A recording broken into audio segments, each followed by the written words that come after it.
early.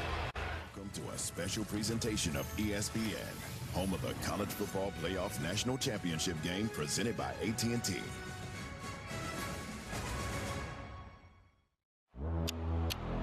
Bigger than ever, we back. The top defense and the top offense go head-to-head. It'll be a great challenge. There's going to be one team excited at the end of this. Why not us? We're peaking at the right moment. We can be really dangerous. Man, it's all about you. Let's go! We on a whole other level. My foot on the pedal, my eyes on the crown. You can doubt us if you want, but we're just going to prove you wrong. Look at me now. You're best right now. Let's do it. Bigger than ever, we back. Come on. I think we just want to win and do whatever it takes to win.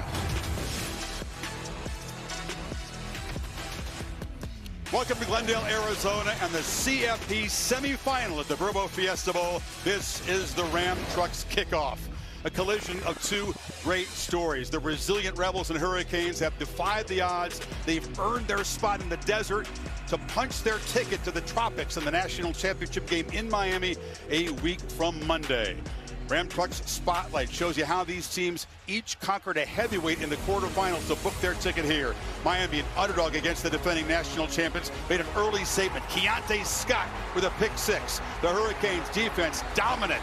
The offense grinding out two long drives to win it by 10. Then Ole Miss paid Georgia back for their one loss this season. Trinidad Chambliss was mesmerizing and magical. That big completion set up Lucas Carnero's game-winning field goal. Ole Miss really just 1 quarter away from a perfect record. Pete Golding has been brilliant stepping in his first 2 games as a head coach. Winner here, of course, gets the winner of tomorrow's semifinal at the Chick-fil-A Peach Bowl, the all-Big Ten affair, Oregon and Indiana. Chris Fowler, Kirk Herbstreit, if you wanted fresh blood in the college football playoff, you have got it in this Final Four. It is refreshing. It's a collision of great stories. I think whoever wins this could write a great movie about that. I agree. And I think early in this game, who can kind of control the pace of it? Two conflicting styles. Miami wants to slow everything down, get physical, play in a box.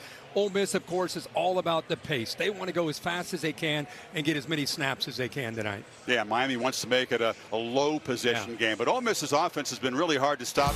8 straight games, 30-plus points. Again, the one loss in Athens, they had a lead, collapsed in the fourth quarter. Lane Kiffin, of course, goes to LSU. And the turmoil, what would this team do? How could they respond? How would Golding step in? He's done brilliantly. He has lost 2 more assistant coaches this week than he had, but he says that's not going to be a factor at all. Yeah, and Chris, in an era of unprecedented moments in this sport, with everything that goes on, the chaos around the sport, I don't know if we've ever seen anything like this within it, and trying to be able to handle Lane Kiffin, leaving the emotion and the drama that kind of surrounded it, and Pete Golding with just kind of a steady hand. And I think what he did is he put the ball in the court of the players. He said, guys, I believe in you. We're going to keep this thing stable. You guys go do your thing. And I think being able to count on a quarterback like Trinidad Chambliss, what an amazing story. And speaking of movies, guy wins a Division II national championship, probably comes here behind Austin Simmons as maybe a backup, maybe using him in goal line and short yardage. Simmons gets hurt early, and he takes over and never looked back. And now has become one of the faces and the great stories in this sport. He will have to be on point if Ole Miss is going to survive and advance to the national title. Yeah, the preseason insurance policy has been playing like Superman, and he has great championship pedigree. He's played great in all 6 postseason games that he's played in his career.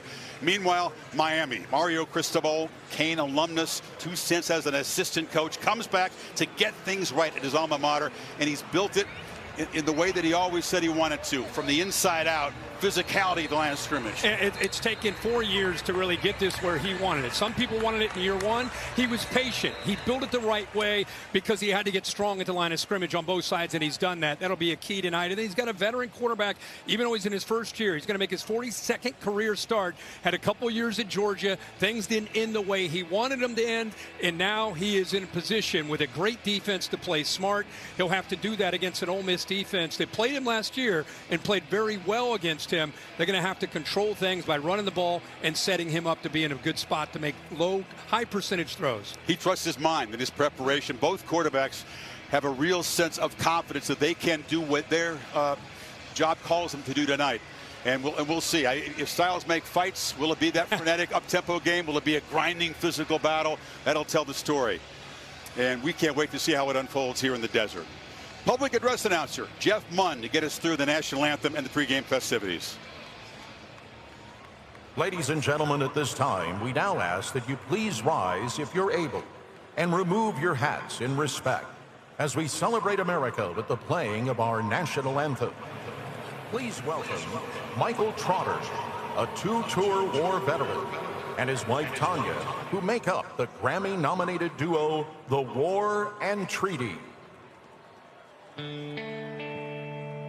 Oh, say, can you see by the dawn's early light what so proudly we hailed at the twilight's last gleaming, whose broad stripes and bright stars through the perilous fight o'er the ramparts we watched were so gallantly streaming in the rockets' red glare, their bombs bursting in air gave proof through the night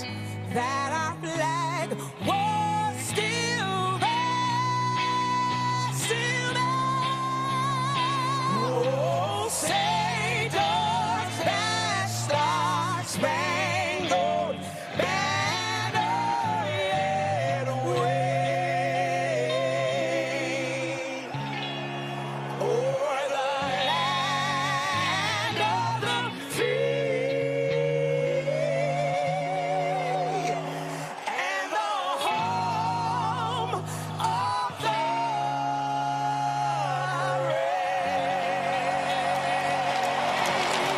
Rainy and gray outside, electric inside. The Hurricanes and the Rebels battle for a spot in the national championship game at the Verbo Fiesta Bowl when you come back. This has been the Ram Trucks kickoff.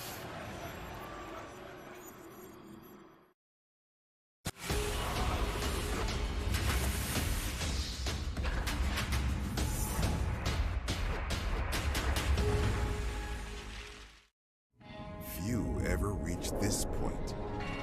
Fewer survive it. Only those who hold on earn a chance at everything.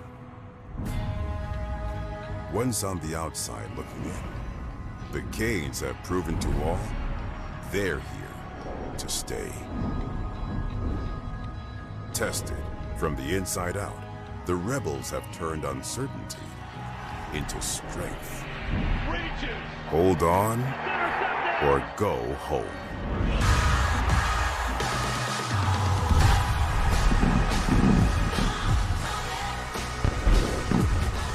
What a throw! Racing to the end zone. Intercepted! This is big. Both these teams have so much pride. Malachi Tony, he doesn't lose foot races. That's big time. There's going to be one team to continue and play again. Why not us? Intercepted! A pick six! The most resilient team in college football. He's got a touchdown, Miami! Their biggest win in 23 years. Beautifully executed. What a night he's having. Chambliss continues a superb performance. That is impossible to do. Cristobal's Hurricanes have been road warriors. They've actually been on the road the last 5 games into the CFP. Traveled 8,300 miles. College Station, Dallas, and now all the way to Glendale. Underdog in the first 2 games. Slate favorites here tonight. And I love these shots. Kind of the calm before this. How relaxed is Pete Golding pregame? I know. It's been that way the last 3 or 4 weeks. Now, that's what we see. Who knows what's going on inside? He's a competitive dude. But I just love this energy. He's just hoping his quarterback can stay in the flow state. Mario Cristobal wants to make Chambliss uncomfortable from the first snap tonight. Here we go.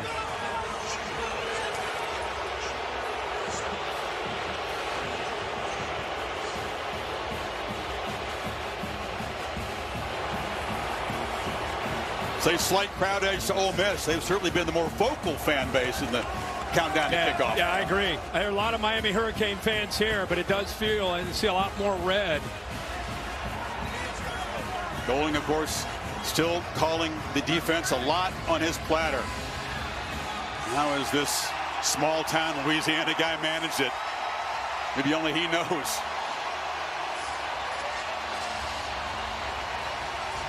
A lot of improvements, especially on the defensive side of the ball this year. They've gone to the portal aggressively, and it's paid off. Back in their light blue jerseys, they went with the traditional dark blue.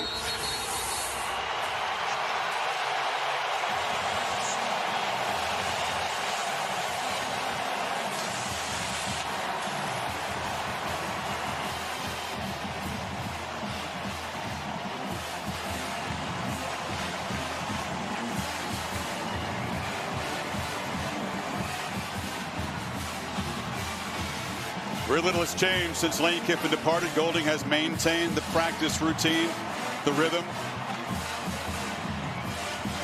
Players perhaps inspired early by Kiffin's departure. Now I think it's just business as usual.